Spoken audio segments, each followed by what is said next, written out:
Kwenye sheria au kwenye katiba huwa inaruhusiwa kusimamisha baadhi ya haki, inaitwa derogation of rights, kusimamisha baadhi ya haki ili iweze kulinda haki.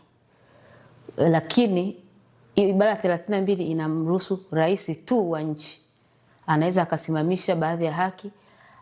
Kwa mfano kama kuna hatari, kuna vita, Tanzania imeingiliwa, kwa sababu rais ni amiri jeshi mkuu.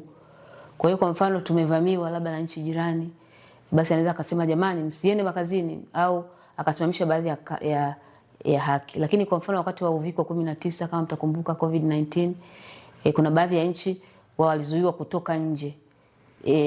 Una uhuru wa kutoka nje, lakini sasa unazuiwa kwa muda ili usije ukafa na ule ugonjwa. Kwa hiyo hiyo ni mifano ambapo serikali inaweza ikaona kuna madhara makubwa kwa wananchi.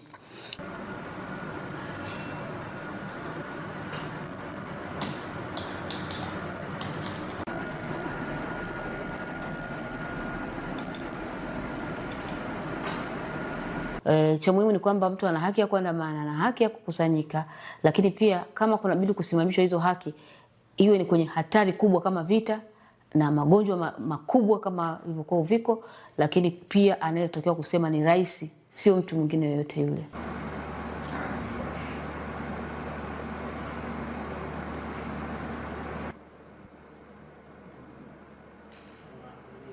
Nyanjiga unafuatilia?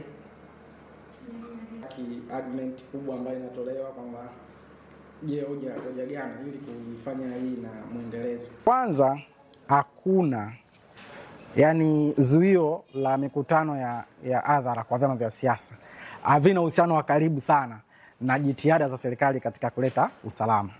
Kwa hiyo hakuna jitihada, hakuna mahusiano ya karibu. Nachosema kwamba hii ni mbinu, hila na hujuma zile ambazo zilitumika kule nyuma za kudhibiti sauti mbadala. Kwa sababu swala la kiusalama linaweza likashughulikiwa katika mifumo ya kiintelijensia. Mikusanyiko kama ilivyo kwa mikutano ya hadhara, ipo mikusanyiko nyingi ambayo bado haijapigwa marufuku. Kuna watu unakuta kwenye viwanja vya michezo mikusanyiko inakuwa mikubwa, kwenye masoko mikusanyiko inakuwa mikubwa, katika vituo vya usafiri wa daladala mikusanyiko inaendelea kuwa mikubwa. Kwa hiyo sio iko ni kisingizio tu ambacho serikali kandamizi yoyote napenda kuitumia ili kuzuia haki ya wananchi kukusanyika, haki ya wananchi kujieleza. Kwa hiyo mara nyingi ikitumika kwamba swala hili ni swala la kiusalama. Hapa naoje hiyo mbadala. Anayoje mbadala hiyo.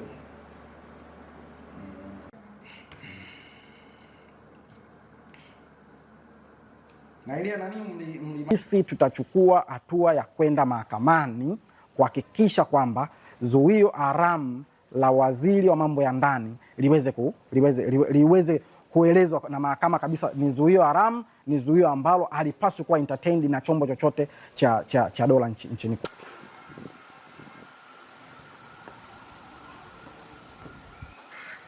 Serikali inategemewa kujua sheria za nchi, inategemewa kujua katiba za nchi.